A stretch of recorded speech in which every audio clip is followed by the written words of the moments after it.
Hi అండి, అందరికీ నమస్కారం. ఈరోజు మనం మార్గశిర లక్ష్మీ వార వ్రత కథ గురించి తెలుసుకుందాము. మార్గశిర మాసంలో వచ్చే గురువారాలను లక్ష్మీ వారాలుగా పరిగణిస్తారు. ఈ మార్గశిర మాసం నెల రోజులు లక్ష్మీదేవి వైకుంఠం నుంచి దిగివచ్చి భూమిపై సంచరిస్తూ తనకు పూజించే భక్తులను ఆశీర్వదిస్తూ అష్టైశ్వర్యాలను ప్రసాదిస్తుందట. అంతటి పవిత్రమైన మాసంలో ఈ కథను విన్నా చదివినా లక్ష్మీ కటాక్షం కలుగుతుంది. పూర్వం కళింగ దేశంలో ఓ బ్రాహ్మణుడు ఉండేవాడు. ఆయనకి సుశీల అనే కుమార్తె ఉంది. ఆమెకు చిన్నతనంలోనే తల్లి చనిపోవటంతో సవతి తల్లి వచ్చింది. సవతి తల్లి సుశీలను పెద్దగా దగ్గరికి తీసేది కాదు.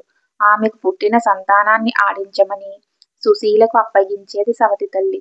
అందుకోసం రోజూ ఒక బెల్లం ఇచ్చేది. ఆ సమయంలో సవతి తల్లి చేస్తున్న లక్ష్మీ పూజను చూసిన సుశీల మట్టితో లక్ష్మీదేవి బొమ్మను చేసి ఆకులు పూలతో పూజ చేసి తనకు ఇచ్చిన బెల్లం నైవేద్యంగా సమర్పించేది. కొంతకాలానికి సుశీలకు యుక్త వయసు వచ్చింది. తన తల్లిదండ్రులు ఆమెకు తగిన యువకుణ్ణి చూసి వివాహము చేసిరి.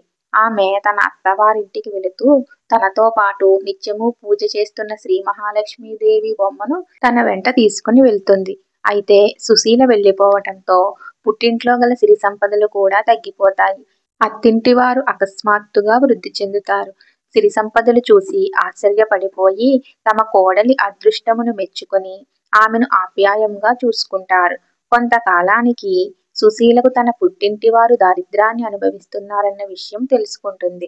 వారికి ఎలా అయినా సహాయం చెయ్యాలని తన భర్తను అడిగితే అతను వెంటనే ఒప్పుకుంటాడు. వెంటనే సుశీల తన తమ్ముణ్ణి పిలిచి ఒక కర్రకు జోలె కట్టి ఆ జోలెయందు బంగారు నాణములను పోసి ఇంటికి తీసుకువెళ్ళమని ఇస్తుంది. తన అక్క చేసిన సహాయానికి ఆనందభరితుడైన తమ్ముడు అవి తీసుకుని తిరుగు ప్రయాణం అయ్యాడు. మార్గమధ్యములో కాలకృత్యాల నిమిత్తం ఆగి ఆ కర్రను ఒక చోట పెడతాడు. అంతలో ఆ దారిన వెళ్లే బాటసారి ఆ కర్రను తీసుకుని వెళ్ళిపోతాడు. తిరిగి వచ్చిన తమ్ముడు కర్ర కోసం వెతుక్కొని అది కనపడకపోయేసరికి ఎవరో దొంగతనం చేశారని గ్రహించి చేసేదేమీ లేక బాధతో తన ఇంటికి వెళ్ళిపోతాడు. తరువాత కొంతకాలానికి ఆ తమ్ముడు సుశీలను కలుసుకొని మాటల మధ్యలో తాను బంగారు నాణెముల జోలెను పోగొట్టుకున్న విషయాన్ని ఎంతో దుఃఖించి సుశీలకు చెప్తాడు. సుశీల దిగులు చెందవద్దని తమ్ముణ్ణి ఊరడించి మరలా సహాయము చేయదలచి ఒక చెప్పుల జోడు తెప్పించి వాటిలో నిండా వరహాలు పోసి కుట్టించి పైన గుడ్డను కప్పి తన తండ్రికి ఇవ్వమని చెప్పాను. అయితే ఆ కుర్రవాడు తిరుగు ప్రయాణంలో దాహం వేసి చెప్పుల జతను గట్టుపైన పెట్టి చెరువులోకి దిగాడు. అంతలోనే ఆ దారిని వెళుతున్న ఒక కుక్క వరహాలు గల అతని చెప్పులను నోట కరుచుకుని పారిపోయింది. తిరిగి వచ్చిన కుర్రవాడు చెప్పుల జత కోసం వెతుక్కొని అవి దొరకకపోవటంతో ఎవరికీ ఏమీ చెప్పుకోలేక ఎంతో బాధపడుతూ తిరిగి ఇంటికి చేరాడు. మరి కొన్నాళ్లకు అక్క తమ్ముణ్ణి పిలిపించి ఇంటి దగ్గర పరిస్థితి గురించి అడిగి తెలుసుకుంది. ఇంటి దగ్గర దరిద్రం ఇసుమంతైనా తగ్గలేదని తెలుసుకుని ఒక గుమ్మడికాయను దులిపించి దాని నిండా రత్నాలు పోసి తన తమ్ముడికి ఇచ్చి తల్లికి అందజేయమని చెప్పింది. సరే అని దాన్ని తీసుకుని వెళ్తుండగా సాయం సంధ్య సమయం అవ్వటంతో ఒక చెరువు వద్దకు వచ్చి దానిని గట్టు మీద పెట్టి సాయం సంధ్యావందనం చేస్తూ ఉన్నాడు. ఇంతలో అటుగా వెళుతున్న ఒక బాటసారి ఆ గుమ్మడికాయను చూసి పండు బాగుందని తనతో తీసుకుని వెళ్ళిపోయాడు. తిరిగి వచ్చిన తమ్ముడు గుమ్మడికాయ కనబడకపోవటంతో తన దురదృష్టమును నిందించుకుంటూ ఇంటికి వెళ్ళిపోయాడు. ఇంకా కొన్నాళ్లు గడిచిన తరువాత సుశీల తన పుట్టింటి విషయాలను తెలుసుకుని వారిని ఉద్ధరించడం ఎలాగా అని ఆలోచించి భర్త అనుమతిని తీసుకుని పుట్టింటికి వెళ్ళింది. తన పుట్టింటి వారి దరిద్రాన్ని పోగొట్టడానికి మార్గశిర లక్ష్మీవారం నోము నోస్తే ఐశ్వర్యం వస్తుందని తలిచి ఒకనాడు ఆమె తన సవతి తల్లితో, అమ్మా, ఈ మార్గశిర లక్ష్మీవారం కావున లక్ష్మీదేవి వ్రతం నోచుకుందాము. నువ్వు ఏమీ తినకుండా ఉండమని చెబుతుంది. ఆమె కూడా అలాగే, నేనేమైనా చిన్నదానినా, ఎందుకు తింటాను అని చెప్పి పిల్లలకు చద్ది అన్నం పెట్టి తాను కూడా ఒక ముద్ద తింటుంది. కూతురు వచ్చి నోముకు పిలిచేసరికి పొరపాటున తాను తిన్న ఒక ముద్ద గురించి కూతురికి చెప్తుంది. దానికి కూతురు చింతించి పోనీలే వచ్చే వారం చేద్దు అని చెప్పి ఆ వారం కూతురు మాత్రమే వ్రతం చేసుకుంటుంది. ఆ రెండవ లక్ష్మీవారం నాడు పిల్లలకు తలకు నూనె రాస్తూ ఆ తల్లి గిన్నె చివరిలో మిగిలిన నూనెను తలకు రాసుకుంటుంది. కూతురు వచ్చి నోముకు పిలిచేసరికి తన తప్పు గుర్తుకు వచ్చి ఆ విషయాన్ని చెప్పింది.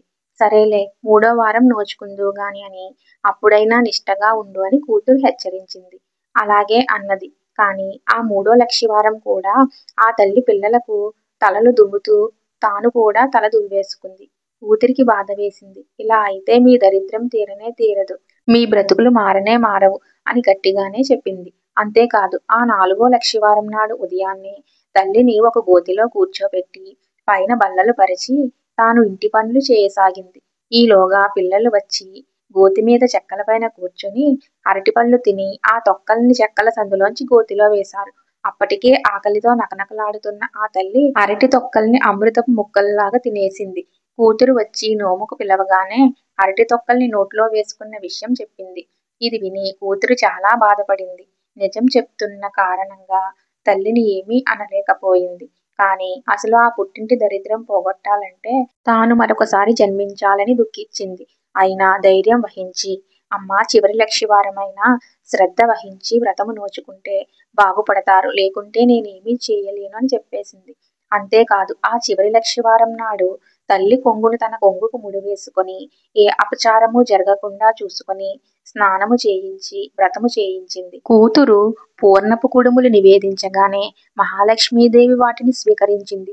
కానీ తల్లి పెట్టినప్పుడు మాత్రం స్వీకరించలేదు. అది చూసిన కుమార్తె ఆ నివేదికను ఎందుకు స్వీకరించలేదు తల్లి అని అడుగగా లక్ష్మీదేవి, సుశీల, నీ చిన్నతనములో నువ్వు నా బొమ్మతో ఆడుకుంటుండగా నీ సవతి తల్లి నిన్ను చీపురుతో కొట్టింది. ఆడపిల్లలు సిరికి ప్రతిరూపాలు. అందుచేతనే ఈమె సమర్పించిన నైవేద్యం నేను స్వీకరించడం లేదు అని చెప్పింది. అప్పుడు ఆ కూతురు లక్ష్మీదేవికి క్షమాపణ చెప్పి తన తల్లి చేత కూడా క్షమాపణ చెప్పించగా లక్ష్మీదేవి ప్రసన్నురాలై నైవేద్యాన్ని స్వీకరించి వారి ఇరువురి ఇంట సుఖ సంపదలు వృద్ధి చెందగలవని వరం ఇచ్చింది. ఆ ప్రభావం వలన తన సవతి తల్లి ఇంట సంపదలు క్రమముగా వృద్ధి చెందెను. ఈ కథ విన్నవారికి సకల శుభాలు కలుగుతాయి. ఈ వీడియో గనక మీకు నచ్చినట్లయితే please like, share, subscribe. Thank you for watching.